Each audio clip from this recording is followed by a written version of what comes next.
Yes. Welcome to a brand new episode of The Kickout. I go by the name of Skillet. I'm Ace. I'm Flo. What? How many times did you do it now? I don't know the order. I was waiting for that. We messed up the order because I usually go first. Right. Technically, it should always be Ace, Skillet, Tay, and then Flo. You normally do the I'm Flo. Then you usually do that, and then Mex will join in. Go back and get it. So Skillet, if you could set us up one more time, that'd be great. All right, but Ace, let's start off how we normally do it. Ace, you go first. All right, cool. Yo! Welcome to another episode of The Kickout. My name is Ace. My name is Skillet. My name's Tay. Oh, I'm Flo. And my name is Mex. That's right. Here we are to give you our. It's not even weekly anymore. We're just dropping episodes all over the gaff. We love this, man. The gaff, man. Loads of content popping off at the moment. You guys go check out the YouTube channel. Check us out on SoundCloud. Check us out on Spotify. Check us out on Apple Podcasts, Instagram. We are getting it in. Yeah, loads of content for you guys to check out. And here is another episode. We have just had. Sorry, I'm going to shut the door. But we have just had Fastlane, which we're going to talk about in a hot second. But I'm sure we got loads of other things to talk about before we get there. I'm trying to stay stagnant when I'm talking, trying to stay still as much as I can, because some people's give me some feedback when they watch the YouTube channel that I do a lot of this when I interview. I do a lot of swaying back and forth. I don't know why I do that, but so I'm trying my best to be. Can I just say? They must hate it with you. They must really hate it with me because I'm always fiddling and drinking and. We have a condition, Flu. We have a problem. Yeah. Your Wi-Fi is terrible today, Skillet. Is it? Is that just me, or is that just me? He looks all right for me. Sounds No, I'm good to talking about. I feel like he's cutting out sound-wise. Or is it just No. me? No, I can hear him. Sounds All right, can I give you some more criticism, Skillet? I just want to for the sake. Yeah, go ahead. You need a light. Today, like we did an interview earlier on today, yeah, and I was like, Russ, the Undertaker. You just look like you look like a ghost. I could just see an outline of a black man with hair. But it was during the daytime. Yeah, I know. I couldn't see you at all. Am I right? Am I wrong, Mix? You're correct. So Skillet, you need to face the light. That's messing up. So you need to face the window so the light shines on you. Okay, I'll learn from that for next time. Well, yeah. No, feedback is good. Can I also give you another bit of feedback? Go on, yes, this is excellent. Put my phone off. For those that know, there's that. So yeah, Skillet's phone went off in the middle of the interview, but that happens, I guess. That wasn't it though. This red jacket that you're wearing. Yeah, you look like Michael Jackson in Thriller. That's the point. Of course. But it's not supposed to be Michael Jackson. It's supposed to be Sergeant. It's supposed to be Sergeant Pepper's Lonely Man. Beatles. Oh, I see. Sorry, I missed it. The come Beatles on, Matt. today. Of course it's not Michael Jackson. Of course it's not Eddie Murphy. It's one of the Beatles. Come on, mate. Max, you don't wear this at home? Sorry, I don't have a You don't cultured wardrobe like that. You don't rock these little garms at home? Mate, you've seen my wardrobe. It consists of wrestling tees from WWE shop. That's it. I don't wear wrestling tees. I wear this. Yeah, I said that's all I have. Nothing more. I'm just joking. All right, let's go. Ace is frozen. He wasn't talking about my Wi-Fi, but he's frozen right now. You see, Ace wants to go on the microphone, talk about he's not hearing me, how I'm cutting out, but at the same time, he's frozen right now. I can't see him. I can't talk to him. He's not moving. He's stagnant. He's now a buffering symbol. Ace, you better check your Wi-Fi out before you talk about that. My Wi-Fi is shagged. Am I back? Yeah, you're back. You are. Okay. So, Ace, constructive criticism for you. Yeah. So constructive criticism, Ace. Sort your Wi-Fi out. All right, let's go. Yeah, that's definitely do that. All right. Look at this. Yeah, go on. Are you looking? Yeah, but we're just seeing you. Wait. Look at this. This is incredible podcast. You see that? Material. So everybody, That's actually Skillet, guys. Believe it or not. Can you see it? I can't see nothing. I'm a Wi-Fi. And it froze. He's gone again. We've got an action-packed show here today. Actually, we've got quite a few things to talk about. You know, we got obviously the Fastlane review to do. We have Monday Night Raw. We've got some news outside of wrestling, and we have a very, very special guest. Are we allowed to talk about who the special guest already is, Ace, or should we make them wait? I don't know if Ace can hear me. I can hear you. Let's do the special guest next week. Oh, so not for today? Not for today. All right. I'll pull that next back. Week. Yeah. We'll do that next week. We'll do that next week then. That's great. Let's talk about news outside of the ring first before we talk about Fastlane. Andrade, you know, last week we mentioned he asked for his release. He was denied his release. And now it seems they've given him full permission to not only be released from WWE, but he's allowed, if he wants to use the Andrade name. Apparently, that's what I heard. I don't know if that's exactly true. Well, it's his actual name, isn't it? I don't think it. I don't think it is. Oh, wow. Yeah, but they be copywriting and trademarking people's names anyway. But he did do a very cryptic tweet today, showing back his old CML days when he used to wrestle as La Sombra. So, you know, he might come back as that in even Japan or back in Mexico. I think he's going to go back. I honestly think he might go Mexico, to be honest. Don't know how that works with the relationship with Charlotte, but yeah. Well, it's better than going to Japan, isn't it, with his relationship? With Japan, yeah. Yeah. I was going to ask, does anyone know what the deal is with Charlotte? Because I know that she's been pulled from WrestleMania. He has COVID-19. So it was announced that she has COVID, but I've got one or two other theories that I'd like to kind of share with you guys. So obviously we saw Andrade 2 weeks ago put in this request to leave. It was rejected. Charlotte was off TV last week. It's been said in some circles that Charlotte and Ric Flair have had the words with WWE in regards to this. Obviously, Andrade is Charlotte's fiance.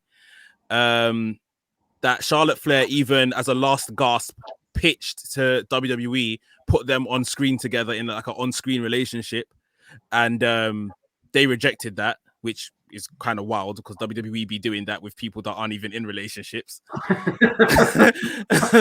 So married people, by the way, people that are actually married in real life. Yeah. So they rejected that. You want people to think you're going out with a Mexican?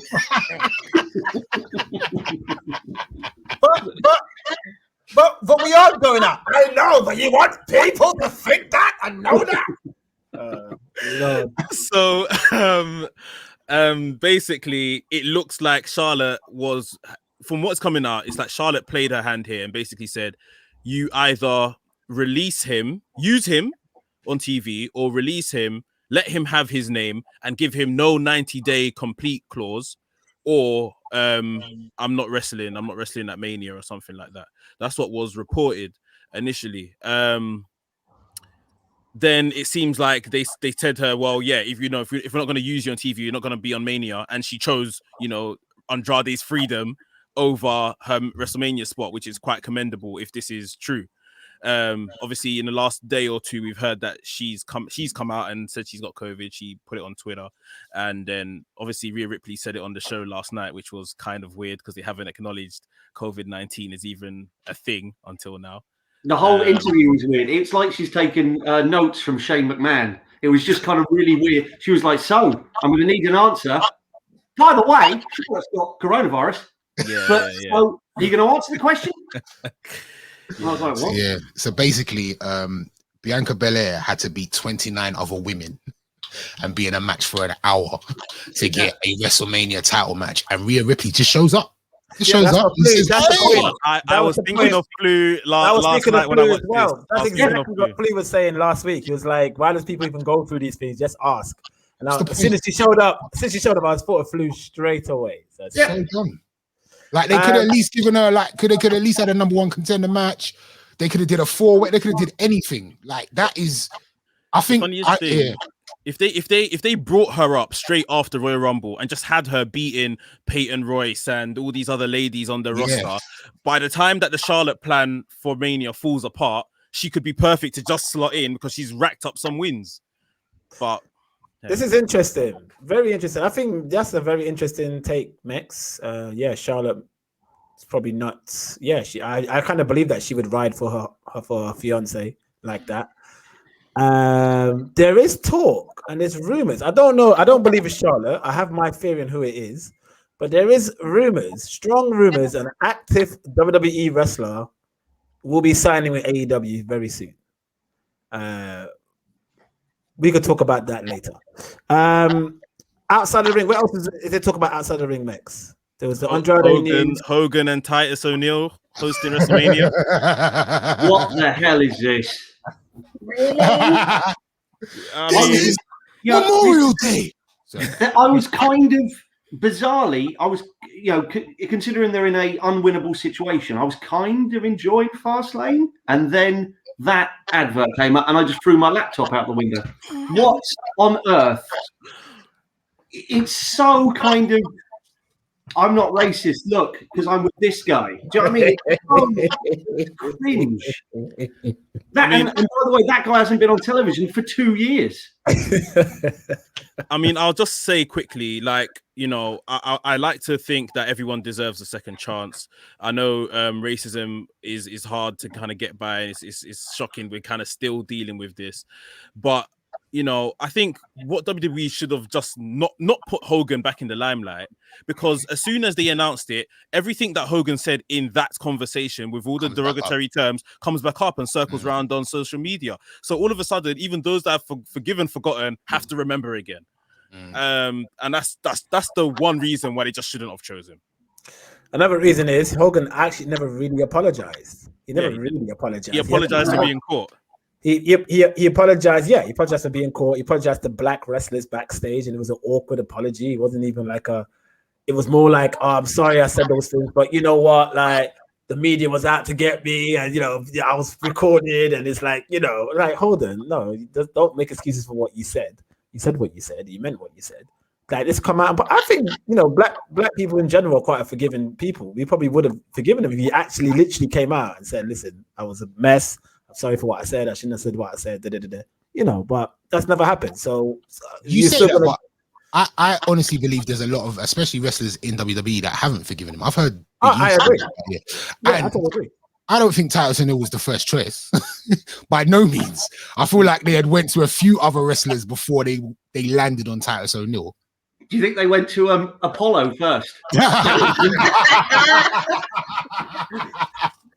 No, I will not do it. No. Apollo's just stood next to him. I want to wrestle. I don't want to speak. I don't want to do that. No. You know what? I think Titus is good though, because Titus is obviously he's based in Tampa, Florida. He's all this Dad of the Year, has all this charity work. He's an ambassador. He's a humanitarian. So although he hasn't got the star power, he is kind of a decent choice. And I guess they're gonna choose someone or people because Hogan's based in Tampa as well, so they don't have to travel during this time. So yeah, but I just feel like they'd want to put him next to a star. They would want to put Hogan next to a black star. Vince thinks Hogan is still a star, maybe a tanned star. I don't know. I don't know. Do you remember when Tyson O'Neil got shunned from TV for months and months and months because he made a prank on Vince McMahon by pushing him on and got him all emotional and frustrated? So do you feel like he was kind of like he couldn't say no to this? He wasn't really in a position to be like. But Titus is a bit of, no, I don't. I like Titus. I like him a lot, but he doesn't. I don't see him arguing. I don't see him standing up for himself. I remember Batista, who's really close to Titus O'Neil, was telling him you shouldn't take, when Vince shunned him off TV for that silly little prank he did on Vince. Batista was saying to Titus, "No, you shouldn't take this. This is not right. Like you didn't do anything wrong." And and then he cost his job. You know that. If it wasn't for Triple H, he would have got fired. I think they should have chosen Booker T or someone like that. I think Titus is not the right person for this. Maybe Booker T was like, F no. Yeah, maybe. Probably. I think Booker T would have said no. Yeah. Okay. Well then, Plus, Titus hasn't been on TV for 2 years, so it's probably like the Eddie Murphy thing. You know, if you're starving and you haven't eaten a cracker, you're going to be like, that's the best damn cracker. Please some more. Is that a Ritz? please, one more. Please, Is that a Ritz? get a Ritz. Please, one more. This episode is sponsored by Ritz, by the way. Oh, cool. Also, hey guys, while we're talking about sponsorship, if your penis doesn't work, why don't you use the blue pill thing? So we're sponsored by Blue Pill Thing. What is going on here? What is going on? It's the blue. All the American podcast listeners, they're all being Blue Chew. Blue Chew. Blue Chew. Blue pill thing. Blue Chew. He's a real back road doctor. Make sure it hit hard. Yeah, I think that's mainly the news covered, right? Are we forgetting something major? Why do I feel like we're forgetting something? We'll probably get back to it if we do when we talk about Fastlane. Let's talk about Fastlane. I did not see any of the kickoff show. Sorry, not the kickoff show. Tay, Yeah. did you get to see the kickoff show? Nah, I don't see the kickoff. I saw Riddle versus Mustafa Ali, where it was the end of Retribution. Oh, you guys don't know this. Retribution is no more because Mustafa Ali lost and blamed Retribution, obviously, and they walked out on him, and then he got a double choke slam By Mason Tebow. Great stuff. Okay. Well, this actually might be great stuff for Ali. You think so? Yeah. What do you do with him going forward? Repackage him as the Winter Soldier. Have that mask, have a silver arm, right? With the Indian logo. Okay. Right? Yeah, so the Russian star, you have that Indian flag because he's Asian. Right. and then he's a killer, he's an assassin. Right. The Winter Soldier, Mustafa Ali. Okay. US title run, you know, he's just out killing everyone in this. That's what I would do. What do you think of that, Tay? No. No. That's why you're here. Yeah. Absolutely not. No thank The Indian flag, No. Just underarm. No, I'm joking. Okay, let's keep going. All right, and Ali needs to go to SmackDown, in my opinion. Sorry, what was that? I think Ali needs to go to SmackDown. Yeah. 100. It was very interesting the fact that Retribution weren't even on Raw, not even to kind of explain their breakup or anything like that. They weren't even on Raw at all this week. It's done. Are all of them guys going back to NXT, or are they now officially Raw? I guess they're Raw. It'll be interesting to see if, you know, they maybe stay together as Retribution and have just kicked Ali out. They haven't really said, because like I said, they weren't on Raw, so we don't know if they're going to just all go off and do their own thing. Who knows? they should have done a segment on Raw. They should have done a segment on Raw. I mean, because they haven't done the segment, I think that's them done. No, it's done. It's done. It's done. But it's done. No, you're right. You're right, Tay. There was no segment on Raw, so the thing is done. But they should have had a thing where Ali had an argument again with them, and then he made maybe Maya Yim choose sides, and she could have just been with Ali. There could have been something. Her and Maya Yim, him and Yim, but. All right, was that match good, Ace, on the kickoff? Yeah, it's decent. It was, I mean, Riddle, Ali, of course you're going to get a good match. Yeah, it was good. It was decent. Yeah, two very good wrestlers, great workers. I'm starting to really dislike the Riddle character though a little bit. Like the backstage stuff, I don't mind the in-ring stuff. The backstage stuff, I'm finding really annoying. Like, yo, I got a business proposal, and they're making like an idiot, right? I find it really cringy and annoying. You know what? You know what I thought today when I watched Raw.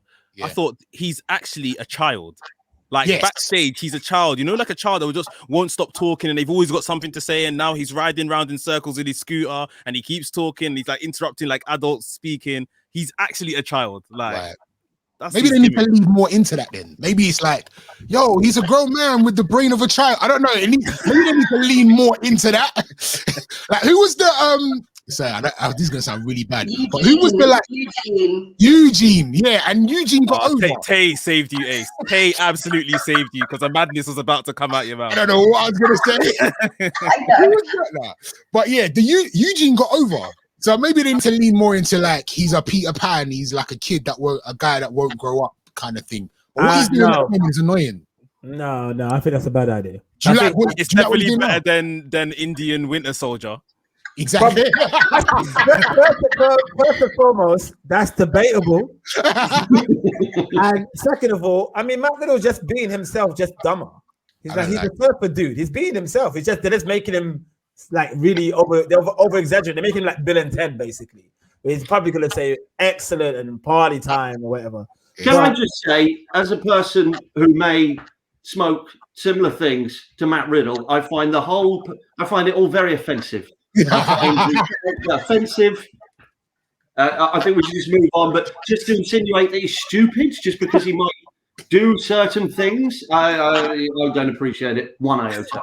I agree. Even in the olden days when he used to just blaze that fatty for that imp daddy, and now you have to pretend you're an idiot backstage. That's fatty. Yeah, RVD wasn't like that. WrestleMania. I wouldn't be surprised at WrestleMania they'll have a segment with Riddle and Godfather. That'll be fun. I wouldn't be surprised. I won't. I don't want it. It actually came out today that RVD may be rumored the next person to be inducted in Hall of Fame. So if we get an RVD Riddle segment, just with those two, just going, dude, and they could do a whole where can I park my bike thing and all that stuff. You know what I mean? Max, can you confirm? This was another news. Did Batista get removed from the Hall of Fame this year? Yeah, so I think it's just to postpone him, and they're keeping him for maybe some other years down the line while there's a when there's a crowd. I don't think it's like he's done anything and he's fallen out or anything. But yeah, he's been removed as the headliner. I think they're probably gonna just go with NWO and Eric Bischoff as like the kind of headliner. And rightfully so. They should be the headliners. That should be the headline. I mean, I know it's Hogan, whatever, but they should be the headliners. All right. Fastlane kicked off with Bianca Belair and Sasha Banks against Nia Jax and Shayna Baszler. I'm going to do a flu here. I'm going to toss it over to Tay. Tay, what did you think of this? You're a woman. Do you know what? I just feel like this match was entirely unnecessary. I didn't really enjoy it because you knew what was going to happen. Yeah, because Sasha and Bianca are going to WrestleMania. They're fighting each other at WrestleMania. We know this. So why are they fighting the tag team champions? Give someone else that spot. Give two women on the roster that spot. It was so unnecessary for them two to have it. Even if they had like a little skit backstage to be like, "I'm coming for your title again," like do that. But they didn't need to. It was unnecessary. We saw this already. We've seen them do this match before. So I don't know why it needed to be on the pay-per-view. Okay. Hella lazy booking, to be honest. They just need to. I don't know why they always put tag team champions in with champions. It's just lazy. They lost to them 2 weeks ago. Why did they even get a rematch? Personally, I didn't mind this. I felt it gave a bit more story to these two. Obviously, I know it's a cliche routine of tag teaming and they should just be focusing on the main championship. I get all that, and I agree with you. I agree with both of you with that. But I felt like it kind of gave them a bit more, the fact the interaction, the match didn't go their way, and they have their fighting and bickering during the match. I don't know. I just felt a little bit of storytelling here. I didn't mind it. I don't know. I just don't think that they need that story for it. Like, because we already know where it's going. So you don't need to put that much effort into a storyline for them. You don't need to do these type of matches for them. They can have the small segments and give these bigger, that bigger space to someone else on the roster. That's all. That's Fastlane, though, isn't it? Unfortunately, Fastlane is just this unnecessary stopgap where you pretty much know what's going to happen. So it's more, that wasn't bad considering. But yeah, I know what you mean exactly. Yeah, Fastlane's actually a roadblock. I feel this story probably would have been worse if it was just them two going, "I'm the women's champion and I'm better than you." Oh, I'm the challenger. I won Royal Rumble. I'm coming for you. I don't know. I don't think they could pull that off. I think the fact that they're bickering back and forth because they had a chance to win something and they got snatched away from them, and now they're hating each other for it. I don't know. I think that's probably told the story a bit better for me. But it was a decent match. It was nothing. I think they could have done that, and they could actually still put them in a tag team match without them having to fight Nia and Shayna. I feel like Tay said, that could have been a different WWE Women's Tag Team title match, two other opponents, and you could have still had Sasha and Bianca. Yeah, but if there was two other opponents, nobody would care. At least it gives a little bit of rub for the women's tag team titles while telling the story for the women's. If that was Shayna Baszler and Nia Jax against Dana Brooke and God knows who, you think we would care? No, but that's the point, because they don't have a plan B. Yeah. They've lost all of their plan Bs. Like, it just is like, okay, we're gonna do this, and if it messes up, obviously, like Charlotte, what are you doing now? Because you haven't put anything in place. They should have already have like two people that are ready for the tag team championships. Yeah, the bigger issue is that, you know, the Royal Rumble where Bianca won was on 30th of January, and WrestleMania is on the 11th of April, and they've got about 12 to 15 weeks of TV to write to tell a decent story between these lot, and they just don't do it. They don't work like that. They don't write long-term stories. So you're just left with, you know, putting things together at the last minute and seeing what sticks. And if it means throwing two singles competitors into a tag team division at the detriment of that division and the woman in that division, then so be it, because we need to tell the story of the women's championship first. So. Okay, let's go on to the next match. It's everybody's favorite wrestler, Apollo Crews, and Big E for the Intercontinental Championship. Let's ask Ace. So, what do you think, Skillet, Ace, Mex, and Tay?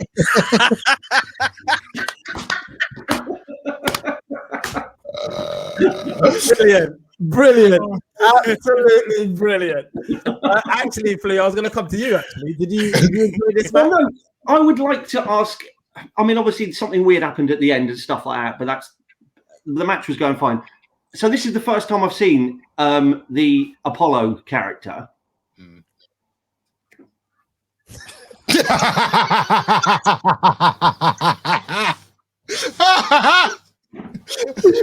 God, Flu. Well, just I'm trying to imagine. I'm hoping not. A member of the management team or Vince, just kind of come in, Sheldon. It's Apollo. Yeah, whatever. Sit down. Here's the thing. We've been looking for your CV, and we've seen that you've got distant relatives in Nigeria. Is that true? Yes. Well, we've got an idea. How about you embrace that? Oh, okay, that sounds quite interesting. There is a couple of more sensitive points. Yes, go ahead. We'd like you to do a voice. You want to do a voice? Yeah, we were thinking you could maybe, that Black Panther film. Yeah, we were thinking maybe you could talk like this. And then one more thing. Oh, okay. Well, okay. You know what? Just for my career, you know what, Vince? I'm going to do it. There was one more thing, Shelton. It's Apollo. Yeah, whatever. Can you hold this? What's this? This spear. Yeah, we'd like you to hold this spear. Yeah. So I'm going to ask what is this? I mean, I anything to give Apollo a little push, great. And there's something kind of cool about it, but for me, it's slightly uncomfortable. So I would like to ask, am I in the wrong? Can I ask, please? You're not in the wrong, please. I understand the discomfort, but on the other side, he's never looked more believable to me. Like this, he looks badass. So I'm not angry, and I want to see more.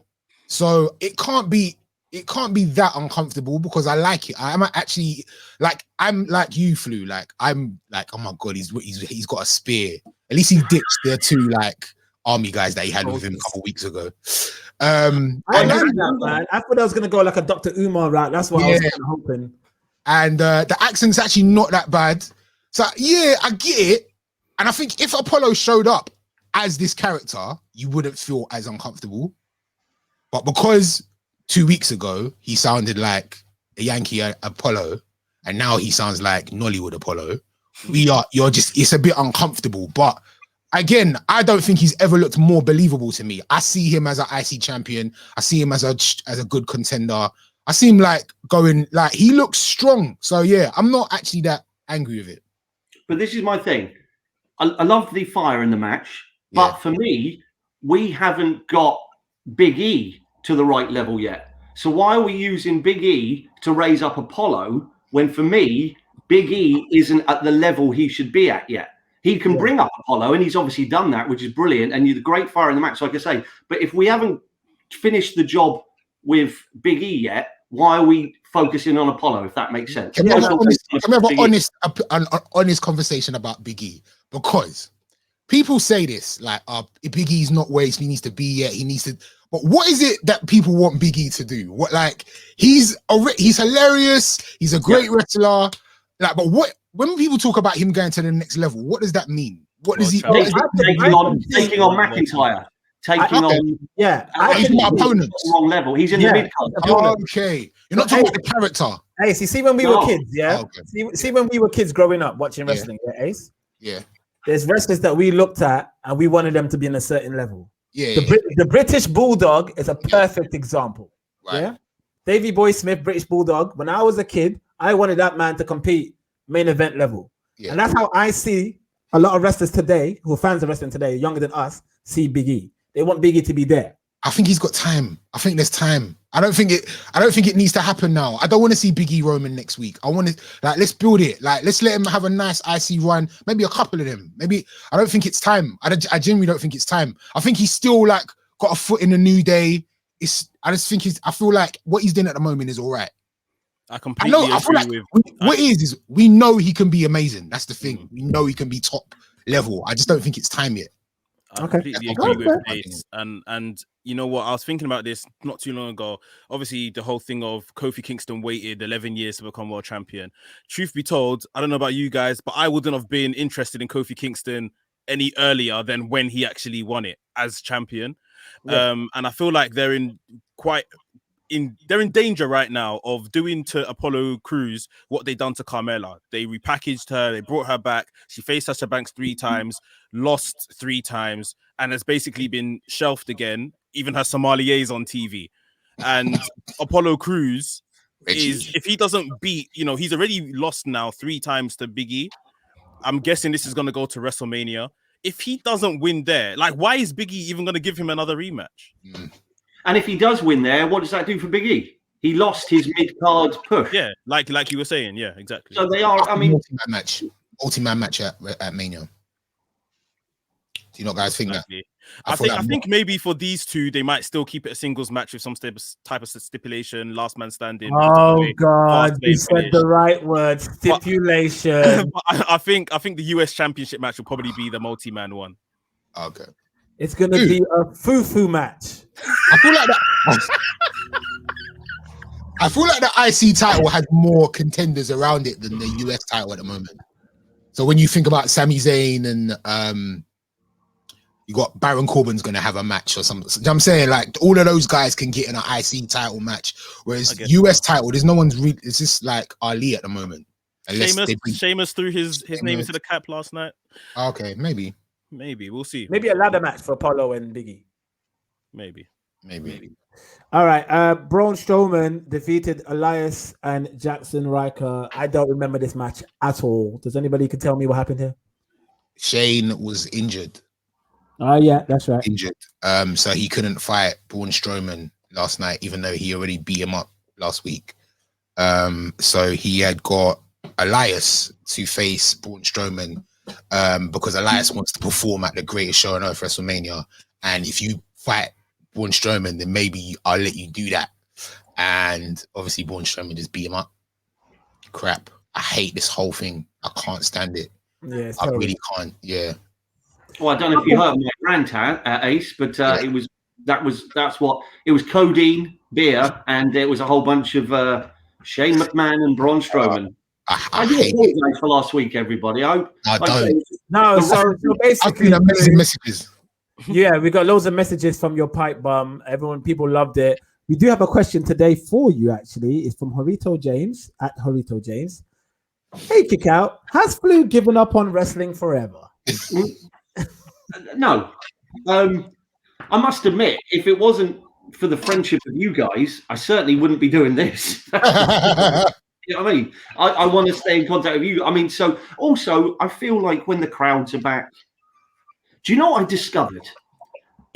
Wrestling is great if you're cooking, and it's good to have on in the background. In the background. You can just look up, I can chop me, marinade, and then I can, there's a noise or there's a decent bit of music or a ridiculous accent, and I can turn to the left and I can go, what's going on there? And then I can just go back to my food. So, yes, to answer your question, as long as I'm still cooking, I can still watch wrestling. Another thing that wrestling's missing is great theme songs. Jim Johnson skills. That's killing me. The generic crap music. Yeah. Jim Johnson came out and talked about that. How he goes, I don't really like to send shots to people or whatever, but WWE is doing well. I don't know what Vince is doing. He said, I don't know what Vince is really messing up with that. This next match though was great. I actually really enjoyed. Thanks for the question, by the way. Yeah, thanks for the question, my man. Really enjoyed this question. Seth Rollins defeated Shinsuke Nakamura. I think this match was really good. Tay, what's your thoughts on Seth and Shinsuke? I mean, if Seth and Shinsuke, it was going to be a great match. It was a great match. I don't really have much more to say about it. Yeah, it was really good. We've seen these two wrestle before in the Survivor Series, haven't we? Correct, yeah. A few years back. Yeah, really good match. Kind of remind me of that match. But yeah, brilliant match. Your highlights. You go on. No, go on. Your highlights. Go ahead. I was going to say, I'm loving this sliding backward German suplex.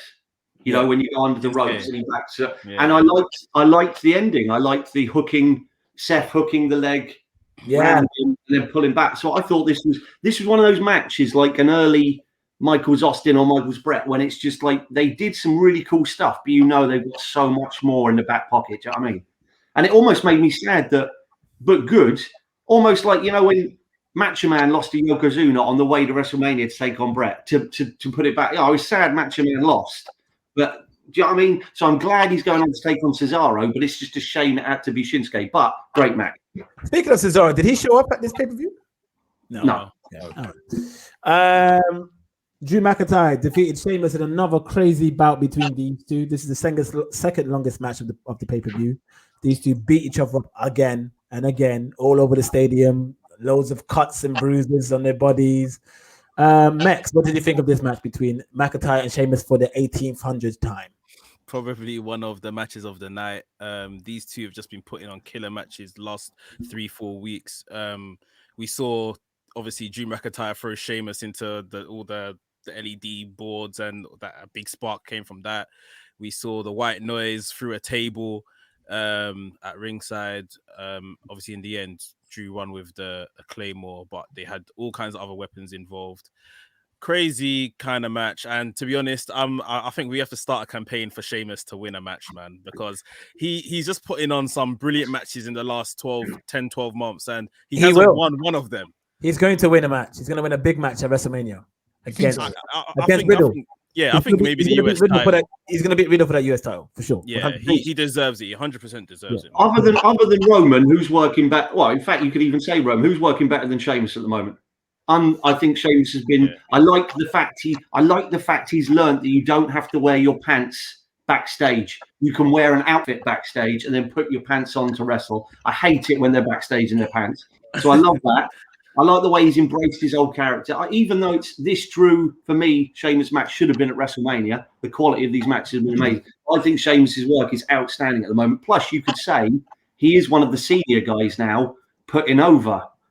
Do you know what I mean? He's at that stage now. Do you know what I mean? I don't know. He'll beat Riddle though. Yeah. Yeah, he's not going to lose to Riddle. You know what? Those two will beat the shite out of each other, won't they? Absolutely, and that's why this is good.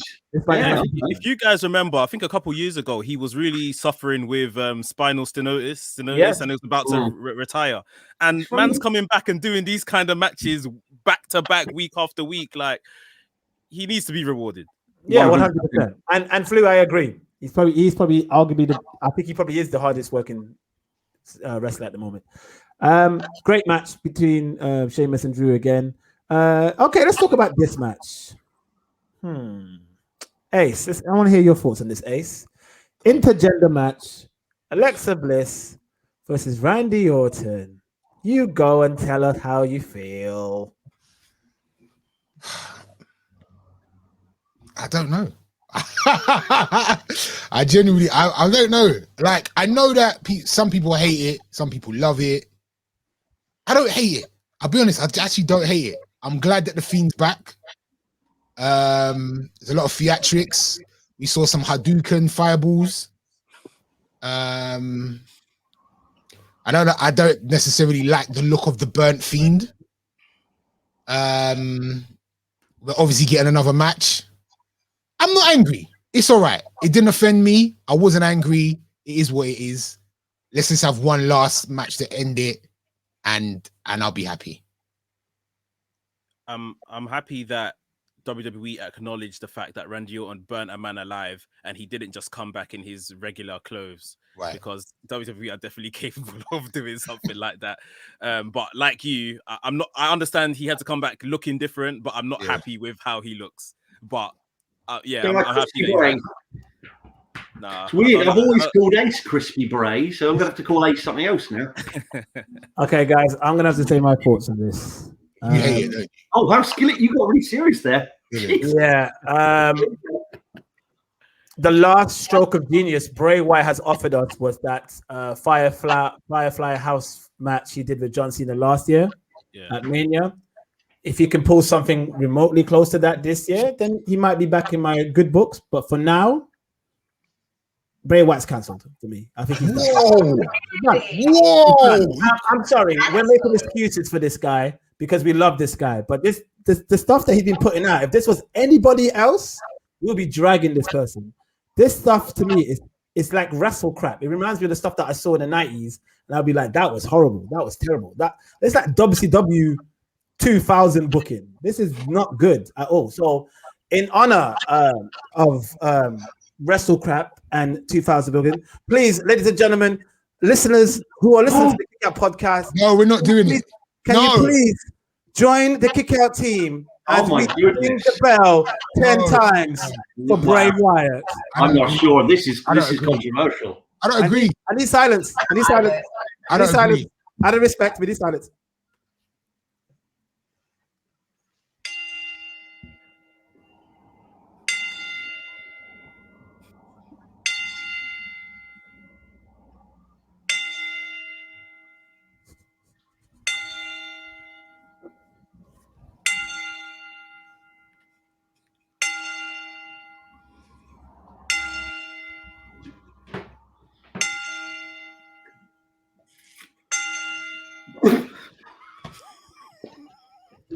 Thank you.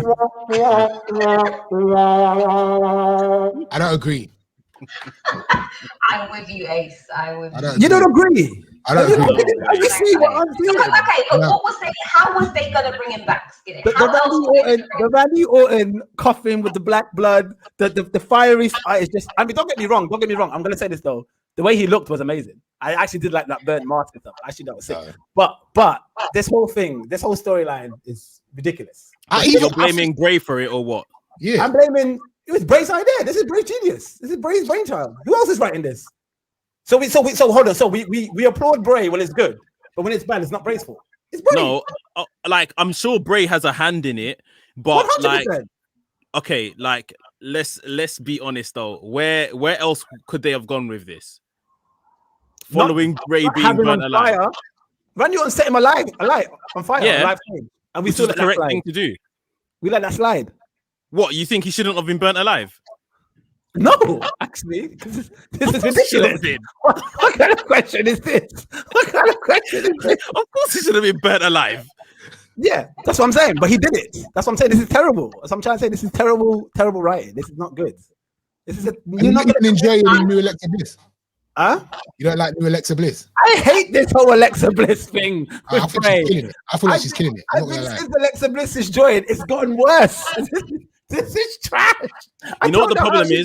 How are you guys defending this? No, the problem is it's overkill, which I'll agree with. The problem is a lot of the weeks they've just put Randy and Alexa out there whilst Bray's been burnt alive. They've put these two out there. They've done a lot of recap packages.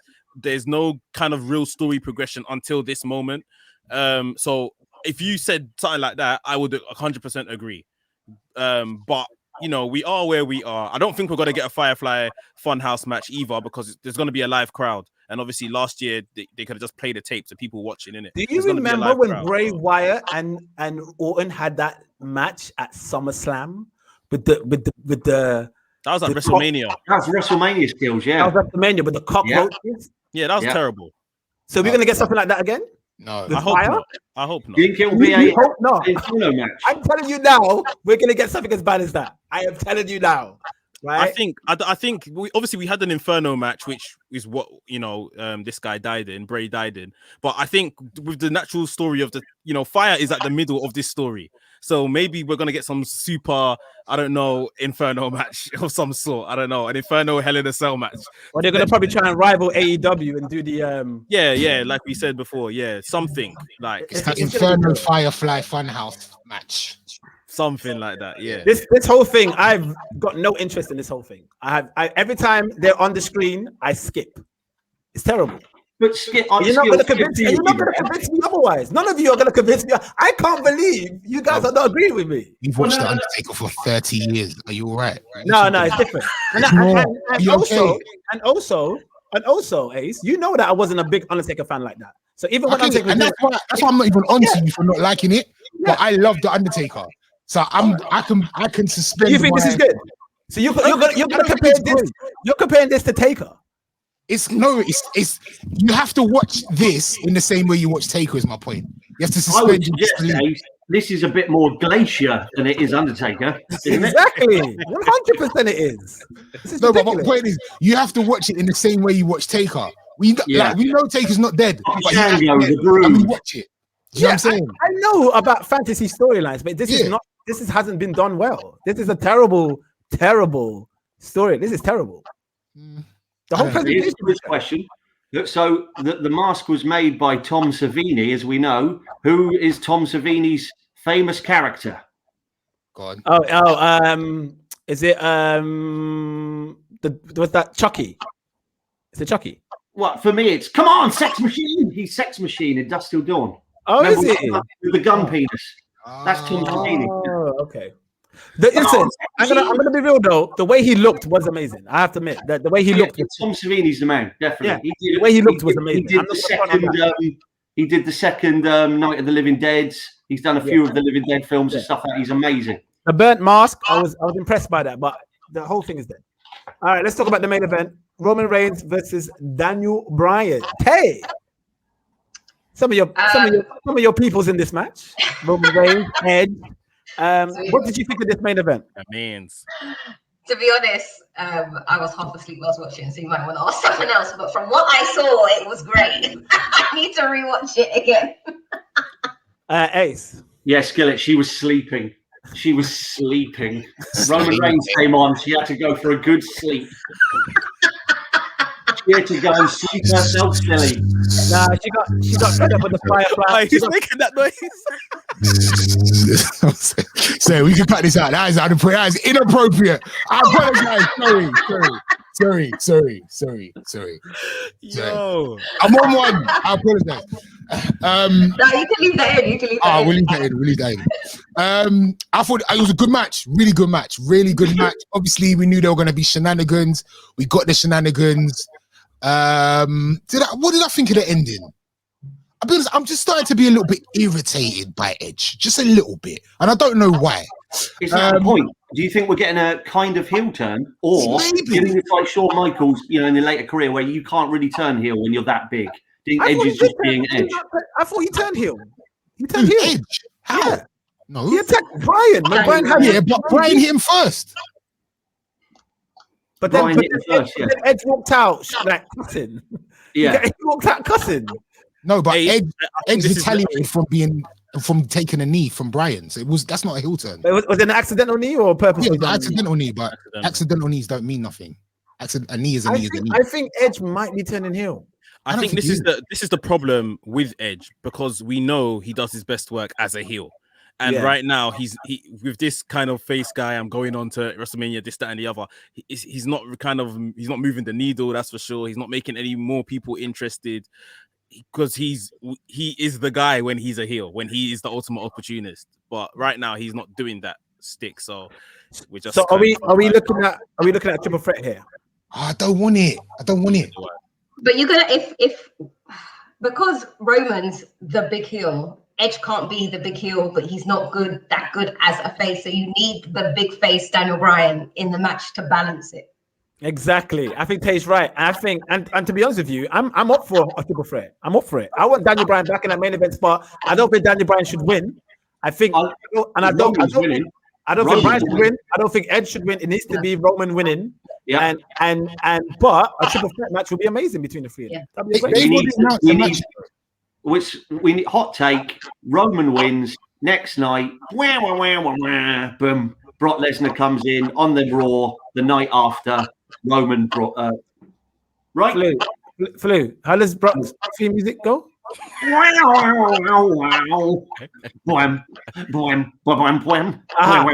there we go. If I was to book this, if I was to book it, what I'll do is between now and WrestleMania, I'll get Daniel Bryan to kind of coerce another opportunity into the match by basically getting Edge to put his main event spot on the line. Night 1 of WrestleMania, Daniel Bryan versus Edge, and the winner gets Roman night 2. Hopefully Daniel Bryan, because I don't want to see Edge in this anymore. And then Roman wins. I think they're gonna go with a triple threat, but I'd rather do it. That's how you should be booking, my friend. That's very good. Good idea. They've already announced. Unfortunately, they're not gonna figure that. they've already announced for night 2, Edge versus Roman Reigns. I don't think Daniel Bryan's gonna be involved in this match, guys. Okay, so maybe someone will interfere and Bryan will face somebody before.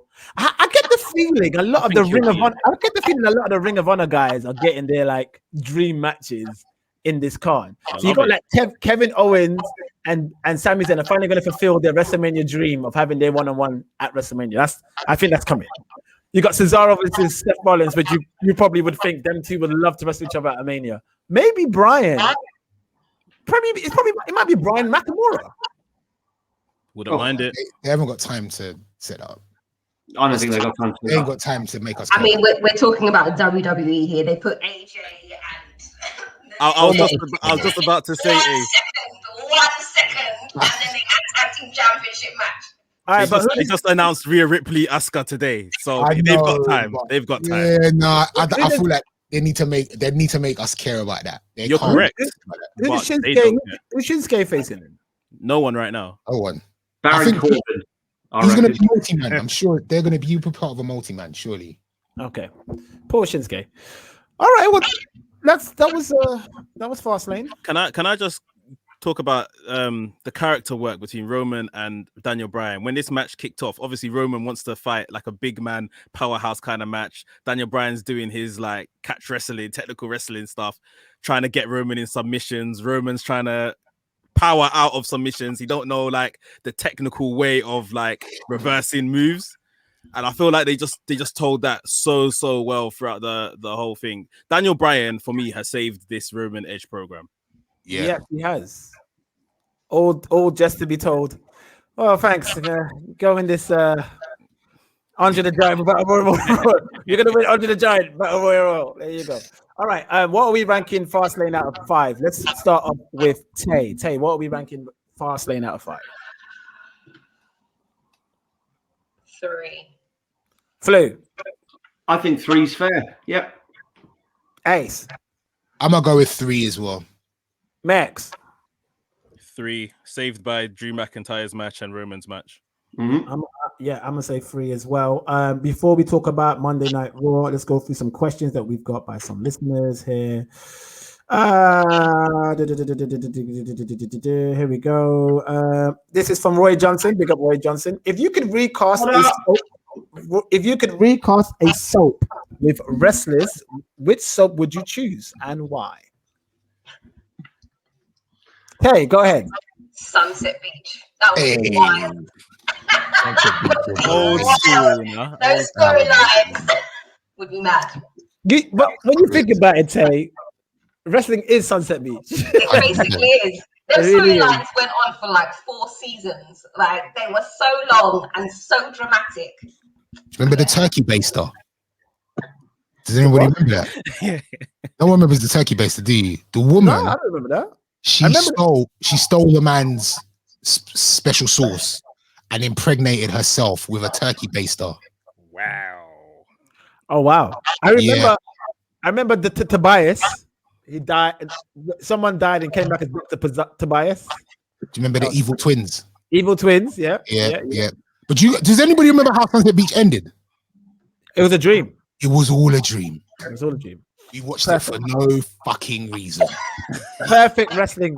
I'm not aware of this show. It was so bad. It was so bad. Hilarious. It was hilarious. And it was a soap. It's on Channel 5? Wow. Channel 5, yeah. Channel 5, yeah.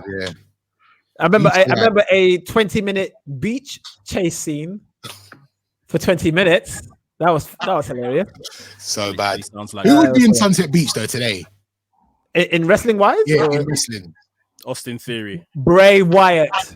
And he'd be who? What kind of character would he be?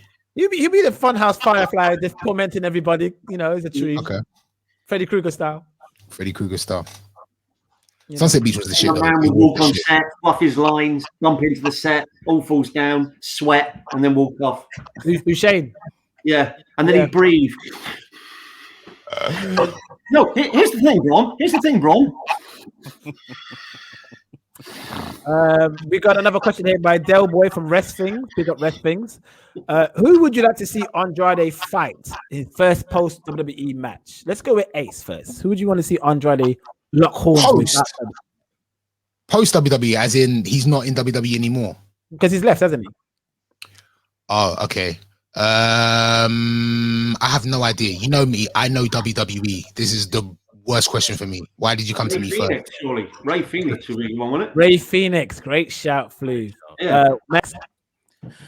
Yeah, if it's not Ray Phoenix, I would say I'd like to see him just be inserted into like the G1 in Japan, put straight into a tournament or something like that.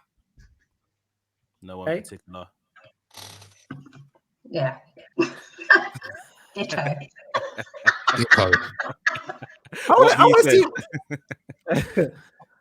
want to see him lock horns with Kenny. Who? Kenny Omega. That'd be good. Only if he. I don't want him to go and lose though. No, he has to win. Yeah. So. Well, I don't think he has to win, but at least have a little a string of matches with Kenny. That'd be good. But yeah, that's my shout. Let's ask one more question before we talk about Monday Night Raw. This is from GG. GG, you know GG Max, obviously. GG on wrestling. Big up GG. If Hall of Fame was wiped completely, who would be the 5 names you would induct in the first class? Oh, that's an interesting question. Oh, we got some more questions actually. We got quite a few. The Undertaker. So this is starting a clean slate, right? Yeah. We are now responsible of the new Hall of Fame. You're going with Undertaker. Who else? That's my one. You got a name? Maybe let everyone add one. So okay. Everyone give one person. That's a good shout because there's 5 of us. Mex says Undertaker. Tay. Yokozuna. Oh, Yokozuna. Flu. Are we adding people to the Hall of Fame? Who doesn't know the question? So the question is, if the Hall of Fame was completely wiped and we had to be the guys to restart it in the first class. Ooh. First class. So Mex is saying Undertaker. Tay is saying Yokozuna. It's Austin. Austin. It's Austin. Macho Man. I'm gonna go with the great one. I'm gonna go with the Rock. Okay. I like that. That was nice. We did that together. Good teamwork. There's a question here, but we will answer this question because we'll talk about it after Raw. And okay, this is James Elwood at James_Elwood. Do you think The Fiend versus Orton should be a House of Horrors match? Bear with me here. This is what he says. It was a balls up in 2017, but with the advent of the cinematic matches and the character death of The Fiend, character death, worth a revisit, particularly on the storyline has often fed back to the 2017 story. I think, yeah, because like I said, it has to be a stipulation match. If they make the Cell like Hell in a Cell, into maybe some type of House of Horrors. So it's like a kind of a cross between it's like a live cinematic match somehow. And we still got an element of weapons, maybe little rooms inside the Hell in a Cell somehow. I don't know. But they need to do so. It's going to be in front of a live crowd. They haven't waited a year to put on a cinematic match. You see what I mean? So you don't think it's going to be an Inferno match because of the fire and stuff like that? Or do you think they're done with the fire? No, I think it probably will involve fire some way or somehow. And you know, if Randy Orton just happens to be wearing a jumper for no reason in the match, and you're like, oh, Randy Orton's decided to wear a jumper for the first time in 18 years. I wonder who's going to win. With a real slimy arm. Yeah, he's just wearing a jumper with a slimy arm. Personally, the only way they can salvage this whole terrible storyline is if they pull out something remarkable in this match at Mania. If they do a cinematic match that's going to blow my mind, and I'm seeing stuff that I've never seen before, then I might be like, okay, it was all worth it in the end. But right now, I'm just not invested in this, man. Tay? I actually think it's going to be a cinematic match. I don't think you put on a cinematic match in front of 45,000 people. No, but you can't put this in a ring. Like you just can't do it. But you can have people watch it. We've been watching it on the screen for a whole year. Like it's not going to hurt them. But this is their first opportunity to put on a show in front of the crowd. It's one match. No, but Max, they could mix the two. They can merge. They've done it before. They've merged it the two where you start off with the screen, Titantron, and they end up in the ring. Come out. Yeah, fair enough. Yeah, they've done that before, so they can do that. Another question here. This is from Nick_L_87. Do you think WWE are in a rude awakening with the fans' reactions to the so-called faces and heels come WrestleMania? With the bizarre booking of talent recently, I can see a lot of so-called faces being booed and heels getting cheered at the event. What do you guys think? Yep, I think we said this. I think Roman is going to be the top face. Well, not face, but he'll have the biggest reaction.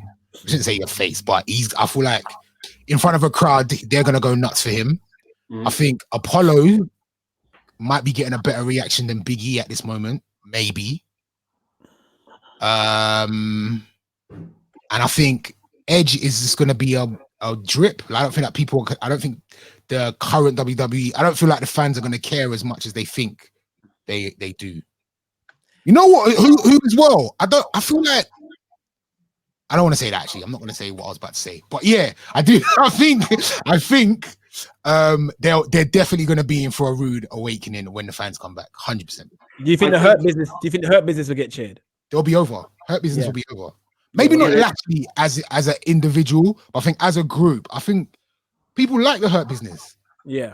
I think Cedric is going to get a huge pop. How good was that? We'll talk about it. How good was the Claymore this week on him? Absolutely beautiful. Just to finish on that point, though, I think the Braun, not because you know my feelings on it. I think the Braun Shane match is one of those matches where the crowd might just shit on the whole thing. Both of them, a kind of this match sucks, this match sucks. Because I don't think even kids, because I do think kids will like the Bray Wyatt stuff, but I don't think even kids will like or understand this Braun Strowman Shane stuff. Even when I was 12, I could see that this is horseshit. Do you know what I mean? Yeah. One last question. What do you think Riddle's reaction will be when the fans come back? Mixed. That's interesting because he's obviously got some misdemeanors outside of the ring, and now he's a champion. So that would be Riddle, good point. Yeah, it'll be interesting to see what it'll be mixed for Riddle. I think it'll be mixed for Riddle. I think people will love him and people will hate him. Bianca Belair? I think she'll get cheered. I think they'll love her. Okay. What do you guys think of? Let's keep this going for a little while. Edge, just going back to Ace's point, Edge gets away with it because of his music. Yeah. Wow. Street Profits? Is it done? I'd be booing them. I would be booing them out of the venue, mate, if I was there. I don't think it's done, but they're not gonna get a great reception. People they'll get a hey. It's remember the cops that come out of the thing. No one has seen that live yet. The cop explosion. That looks sick. That looks sick. I hope they don't stop that. I hope they might stop it though. That's the only thing. They might stop it when it's time. But it looks. Sheamus would be getting little older crowd. When Cesaro turned. Sheamus is getting cheered. He's getting cheered. Sheamus, here's the real question. Sheamus will get cheered over Riddle when they have their match. Here's the real question: is Drew a bigger star as they think he is? No. I don't think. And hold on, let's circle back to when I was. You said it. You did say it. You did say it. Who called this shit? Can I say though? called this shit. When you said it, you were wrong. When you said it, you were wrong. I think now he's lost his shine. No, I agree. I don't even necessarily want to see this match, but I feel think at the time he was the man. I couldn't be wrong, Ace. You know why I couldn't have been wrong? Because if I was to be wrong, we wouldn't be having this problem now. So he just lost it. I was never wrong. Lost it. No. It's not like he never lost it. No, Ace. It was not that he never lost it. They didn't build him properly. They put him in a situation where people wanted to see a new champion. And Drew's a good wrestler. Don't get me wrong. I'm not just with Drew. And I think Drew did do a good job. I'm not saying he hasn't done a good job. You can still not be over. He did a good job, but it's just they didn't build him properly. Like I said the build should have been him. I don't mind him facing Lesnar, but he should lose to Lesnar and then end up winning it in SummerSlam. That was my idea, right? And I was chastised for that. And now look where we are, 2021, and my man, nobody cares. Yeah, but you're right. Again, it's the booking. Like he lost to Reigns at Survivor Series, and Lashley just looks badass, bro. Like we didn't. I don't think people actually saw that coming. So that's why I feel like he's lost his shine. I don't feel like anyone could have even predicted that. But Drew doesn't really have much of a personality as well. That's come to play. You know, he's kissing babies and shaking hands. You know what I mean? Nobody wants to see that. I could definitely see because Drew's already got a storyline ready, hasn't he? I carried this company through the Thunderdome stage. No one appreciated me. You're cheering Roman Reigns. And I could see one of those Roman Drew in a match, flip, Roman becomes the face, Drew becomes the heel. I could see that happening easily, yeah. And just going off the back of Flu, that should have been the WrestleMania match. Because they fought at WrestleMania 35, Roman won. They fought at Survivor Series, Roman won. And in the build-up to the Survivor Series match, Roman made him feel this big. You remember when Roman was telling him, they call you to do things when I don't want to do them. Mm-hmm. I'm the A champion, you're the B champion. Roman shitted on this guy. Yeah. And I remember in that promo, Drew's face actually going red. Like Roman got him that day, and they had a good Survivor Series match, and Roman won. This should have been the WrestleMania match where Drew finally gets his win and beat someone meaningful, and then maybe that turn that Flu is saying could have happened. I'm the champion now, but don't cheer me. Like I was doing all of this, and you guys never had my back. You ran to Roman when he returned. That should have been the story for this Mania, to be honest. Okay, let's keep it going. I don't think we have any more questions. I think we could talk about Monday Night Raw now. Oh, there's one question by Loudmouth. Who do you think you are? Okay, so let's keep it. Shout out to my brother Loudmouth. I love him. That's my brother. That's my brother. Shout out to Loud. That's my brother. Is there really more than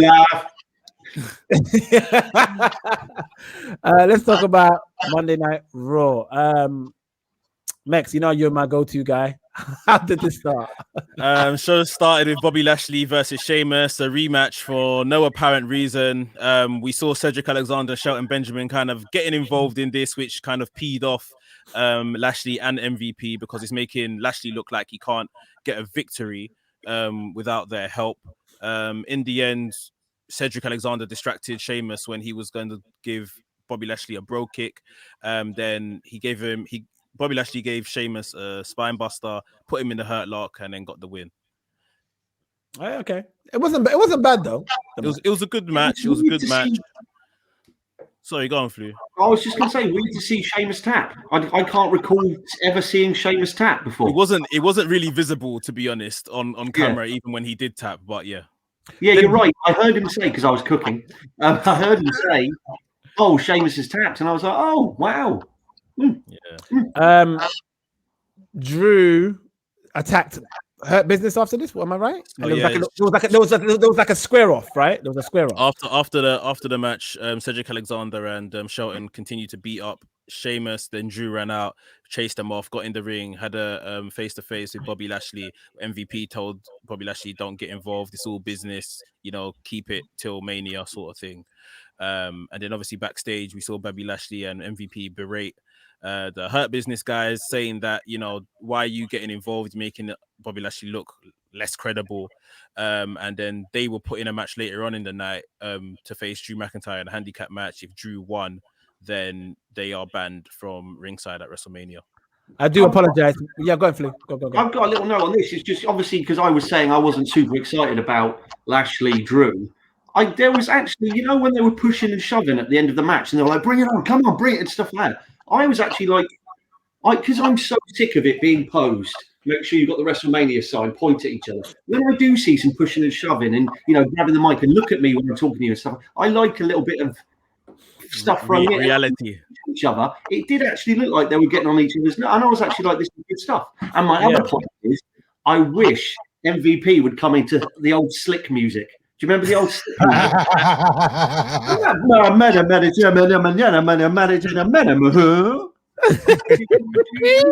That'd be pretty sick. We do have a question. Shout outs to Boo Knight at Boo Knight 9. With so many ex-WWE wrestlers going to AEW, will it compete with WWE or end up like WCW/Impact? The reason why I brought this question up is because the next match, I have a theory. There's strong rumors that somebody is going to go to AEW from the WWE, and I think it's Peyton Royce. So obviously her husband's over there. Yep, and we saw Peyton Royce cut that promo where she was frustrated and whatnot, and she wants this and that, and then she gets a match with, instead of giving her the storyline where she's frustrated and you build her, where she gets a singles match, they straight away put her in a match on Raw, give it a lengthy time as well against Asuka, and she loses. Then she tweets that she's the pinnacle of the women's division. Now her husband Sean Spears is in Pinnacle. I think this could be a sly indication that she might be going to AEW and join the women's division there and becoming the Pinnacle there. I could be wrong. This is just a theory, but there is a strong rumor that somebody is leaving WWE and going to AEW, and I wouldn't be surprised if it's Peyton Royce. What do you guys think? Ha! That'll put some butts in the seats. That's classic. Relative as well. They shouldn't have split her and Billie Kay, man. Never. They're so good together. People wanted Billie Kay to be the one hosting it with Titus. That would have been quite good, actually. Or Bailey. Why Bailey hosting it? Because she's doing her whole host sticking, right now, a ding dong hello show, and what is Bailey doing at WrestleMania right now? Is she getting the mic? She's not bad. Entertaining, yeah. She ain't bad. Bailey. She ain't bad. She ain't bad. Skillet's gonna play his 10 bells now. No, not for Bailey. No, I love Bailey, but I just don't know. I don't know if she doesn't do it for me on the mic. She's better than Tyson New, I'll tell you that. That's true. This is Memorial Day. Memorial Day. Today? Memorial Day. So after Asuka beats Peyton Royce, Rhea Ripley debuts. And like Flu says, and Flu hates this booking, she asked for a title shot and she says, I accept. And now it's them two at WrestleMania 37. How do you guys see this panning out? Do you think Rhea's going to defeat Asuka and become the women's champion? Or do you think they're going to do what they did with the whole Asuka, Charlotte? This time Asuka wins. I mean, Asuka did lose it too, for God's sakes. You might as well just give her make her retain the belt. And maybe lose it on the night. You know what they should do? Because people don't remember. Like, people remember Raws after Manias for different reasons, right? But you don't really fully remember Raw after Manias for all the decisions that take place for the booking, right? But you remember WrestleManias. Remember who wins at WrestleManias. Remember that for sure. So they can have Asuka retain, and then she can lose it the night afterwards to whoever. I don't know. What do you guys think? Yeah, I'd like to see Asuka get a Mania victory. 100%. Although I don't think she's going to. I think Rhea Ripley is likely to win. Everybody's agreement with that? Yeah. I am kind of like with Asuka and Rhea Ripley. The mic work, they're going to have to be really careful with this bill because obviously Asuka doesn't speak English. Yeah. And Rhea Ripley, like I said, that was instantly. She comes out looking all cool and amazing, and she's like, "Charlotte's got coronavirus, don't you know?" And it's just like it doesn't suit And she, I mean, no, it's not, God bless her. She got a bit nervous. You could tell on the mic, didn't she? She jumped forward and back with her line. And it instantly just makes you go, when you're debuting, you can't mess up. And she did a bit for me and it instantly just made me go, I'm going to need an answer for a question I haven't even asked you yet. Well, by the way, do you know Charlotte's got coronavirus? But anyway, ask you, I was going to say, are we having this match? Then now? Messy, very messy. Yeah. They have 2 weeks to make something of this, and obviously there's 2 Raws left, but obviously Charlotte is recovering from COVID and Charlotte will be back available, let's say, the week before WrestleMania. And don't put it past WWE to thrust Charlotte into this match if these two aren't doing a good job in the 2 weeks they have. Very true. I don't even think it matters whether they're doing a good job. Charlotte will probably, if she's still, not fighting for her man, like, she is going to be in this match. She'll still end up with the title somehow. And if not, can you say pre-show? I think Asuka might retain. I'm going to go with that. Crossed. I think she's amazing. She's still, whatever's happened for all this stuff, they throw so much weird stuff on her. They've given her nothing. And I wouldn't. I don't put it past. I wouldn't be surprised if Charlotte says no. Asuka should win this. I wouldn't be surprised if Charlotte says that. I don't mind being in the match, but Asuka needs to win. But then Rhea Ripley, could she take 2 WrestleMania losses in a row? They've booked themselves into a corner all the time, man. Yeah. That's exactly it. Like, Asuka really should retain, but they can't debut someone in this way in the big match and she loses. So, but they can if she turns heel. Yeah. That match is scheduled for night number 2. Right. Hopefully the opening. So where does Sasha and Banks? Night one. And that's the main event, or? No, it doesn't look like it. Drew McIntyre versus Bobby Lashley, Bianca Belair versus Sasha Banks, and Miz versus Bad Bunny, all scheduled for night number 1. But let's be completely honest. As much as we wanted that match to be, and it should be because Bianca Belair won the Royal Rumble, so that should make her the main eventer automatically. They don't deserve it right now. If we're completely honest, that's true. The build hasn't a good point, mate. It needs to be. So but Drew and Bobby Lashley. Which match do you care about more? Sasha Bianca for me. Then they can headline number 1, surely. That's what it should be. What's gonna? Oh, Ray's gonna. But probably it'll be Bobby Lashley, and obviously that's the WWE Championship. So they're not gonna, if they. Bobby Lashley wasn't even at Fastlane though. They don't care about him that much. He didn't have a match at their last pay-per-view. Yeah, I don't know. Ms. Morrison had a promo about Bad Bunny. It was terrible, and then Miz challenges Jeff Hardy. What happened here, Max? Yeah, so it was a Miz TV segment. He called out Bad Bunny and basically said that he wants a WrestleMania match with him. Then he basically said how he basically used Jeff Hardy in a way to put himself over. He's had a match scheduled with Jeff Hardy anyway. Jeff Hardy made sure that Morrison was sent backstage so that he wouldn't interfere with the match. Match lasted maybe 3 minutes. Miz threw Jeff Hardy into the corner post. He bounced back, hit him with a skull crushing finale, pinned him. He was celebrating the match, and Bad Bunny came in with the guitar, hit Miz over the back like Miz hit him over the back the week before. Went up the entranceway, took the microphone and accepted the WrestleMania match, calling Miz a bitch and said that he'll see him at WrestleMania. Okay, this might be interesting. I feel like Bad Bunny will impress us. I think he will surprise us. I honestly do. I have faith in Bad Bunny. I don't know. I have faith. I think he'll do something. I think he will. I think Bad Bunny will do like a 450 splash. Do you think he will be better than Pat McAfee? No, because Pat McAfee's an athlete. He's actually an athlete. He was an athlete before he became a wrestler. So no, that's the reason why Pat McAfee was so good. He was an NFL star before. Yeah. Bad Bunny is a rapper, but I think Bad Bunny will have some aerial move, not 450 splash. I'm exaggerating about that. I'm taking a piss, but I do feel that Bad Bunny will do a little, diving splash and things. Then I think it'll be a decent match. I think it'll be quite fun. And Bad Bunny wins, right? I hope not, but probably. Yeah, knowing Miz, he's probably going to win because Miz he's like Titus, isn't he? I think just for the surely they're not going to make Miz get. It'll be a kind of disqualification. That way, Matey Boy can come in and rip shit up, can't he, and stuff like that. And they end raising their hand, but no one gets beaten. It'll be a schmoz, won't it?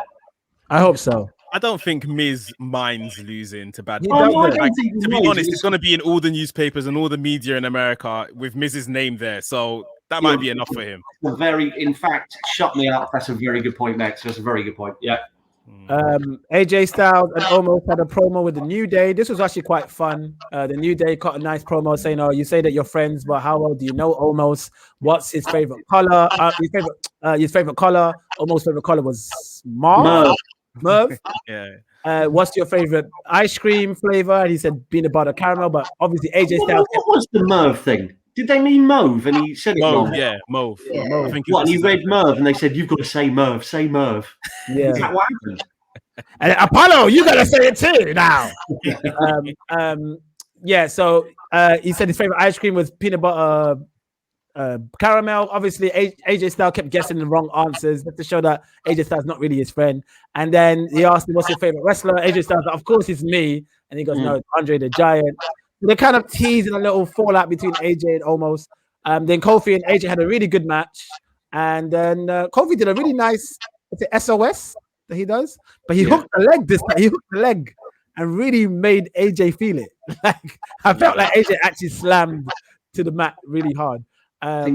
Kofi's incredible on the mic. I don't know why Kofi's got quite right. Where did you get this confidence from? He's been the champion. He's got this incredible confidence recently. His promos have been clicking over. 100%. I thought AJ was quite funny as well. When AJ at the end was like AJ Rock, I was just it was a good promo.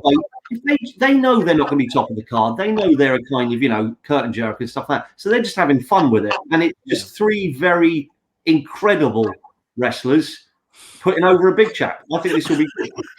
I love the way you just left out Omos. Well, no, I don't know if he's a good wrestler. He said, "Put it over a big chap." Put it over a big chap, yeah.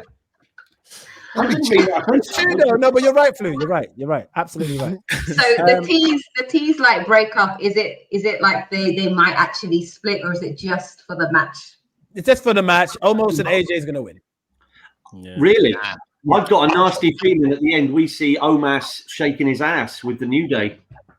No. You know Vince. Vince loves his people to dance. He wants them to dance, doesn't he?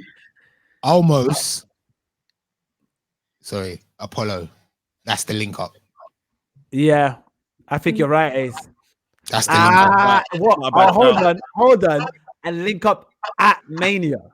Yeah, because of Big E. There we go, Ace. Now we're talking. We're cooking with sizzle. So that's the link up. That's the link up. So New Day, AJ almost first match of the card. Yeah. Things don't go well. New Day retain the titles. Right. Big E Apollo IC Championship. And Apollo wins because of interference of Omos. And now Omos and Apollo are now a team. There we go. That's what you call booking. There we go. Sheamus attacks Riddle when Riddle tried to make a stupid promo about Scooter, and Sheamus is guts him in the stomach with the Scooter. So yes, this sets up their match at Mania. This is going to happen them two at WrestleMania, and I think Sheamus will go over. Drew beats Shelton and Cedric at a handicap match. The Claymore kick was really good on Cedric.